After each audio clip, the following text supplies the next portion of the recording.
Shalom, shalom, Israel. This is your brother Mayael Ben Yah, and I want to come to you real quick. I want to come from the book of Psalms, chapter 81, starting at verse 9. The book of Psalms or Tehillim, chapter 81, starting at verse 9. Hallelujah. Hear my people, and I will give you warning. Israel, if you will only listen to me. There is not to be with you any foreign gods. You are not to worship an alien god. I am Jehovah your God, who brought you up from the land of Egypt. Open your mouth, and I will fill it. But my people did not listen to my voice. Israel would have none of me.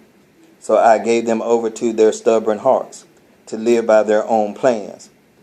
How I wish my people would listen to me, that Israel would live by my ways.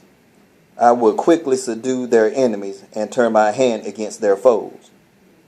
Those who hate Jehovah will cringe before him, while Israel's will last forever. They will be fed with the finest wheat, and I will satisfy you with honey from the rocks. Hallelujah. We can plainly see right here that Yah is making it perfectly clear.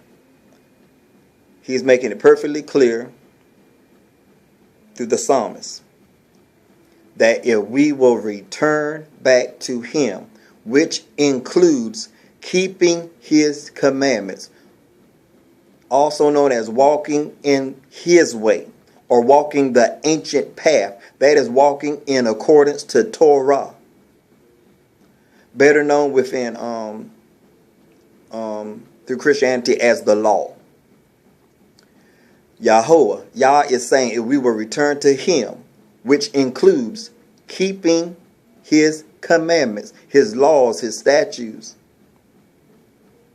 his regulations, he will become the adversary of our adversaries. And he will restore us and he will bring us to a good place. But it's based off the sole condition of our returning unto him and walking according to his way. Not our ways, because we can see right here plainly that he said he turned us over to our stubbornness. He let us walk according to our own imaginations and to our crafty plans that we came up with. He said, go ahead, have it your way. You know, that old Burger King slogan. You can have it your way. That is what Yahweh said to us. Since you don't want to walk according to the way that I have commanded you to walk, go ahead, do what you want to do. But every time we do that, we eventually will come to ourselves. It may take years, but we can see through reading the book of Judges, the people of God will do what they want to do. And then when things get bad, real bad, they want to remember Yah and return to him once again. And he will come. He will raise up somebody to be his vessel. And he will exact justice upon the enemies of Israel. It's the same old strategy. We see it within the scriptures. When we rebel, God whips us with the nations. When we return, he become a foe to the nations that we was held in captivity with. It's the same old pattern throughout. But we see right here in Psalms 81, he said he wished that, and I'm reading this from the complete Jewish Bible. Just want to let you know what translation I'm reading from, because I know it made it sound kind of off in your ear. But I want to read a few more verses again. He said, but my people did not listen to my voice. Israel have none of me. So I gave them over to their stubborn hearts to live by their own plans. Now I wish my people would listen to me, and Israel will live by my way. So we see right here, Yah desires that we will live by his way, no longer our way, our ways. He wants us to live by his. This is not complicated. This is not rocket science. This is simple. Yah gave commandments. Yah said, keep them.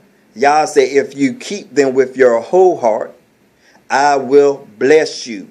It will be righteousness unto you if you live according to the way that I have called you to live. It's simple. But I want to close with this verse here. I want to come from, this will be my closing verse from the book of Ecclesiastes, or also called Kohelet, chapter 12, verse 13. Here's the final conclusion. Now that you have heard everything, fear God and keep his mitzvot. This is what being human is all about. In the King James, it says, fear God and keep his commandments, for this is the whole duty of man. So we see right here perfectly, we see what is required of us. That is to fear God and keep his commandments. He gives out no other requirements. He say, fear God and keep his commandments. Not our commandments, but to keep his. So, this is your brother, Yael Ben Yah. I just wanted to make that quick video, give you something to think about. We have to return back to Yah, and that means keeping his commandments. We already see what our whole duty is that God requires of us. That is to fear him and to keep his commandments. There is no other requirements that the Holy One of Israel gives his people Israel to partake in. So once again, this is your brother Yael Ben Yah, a.k.a. Tommy Kurtah. Shalom, love, and blessings.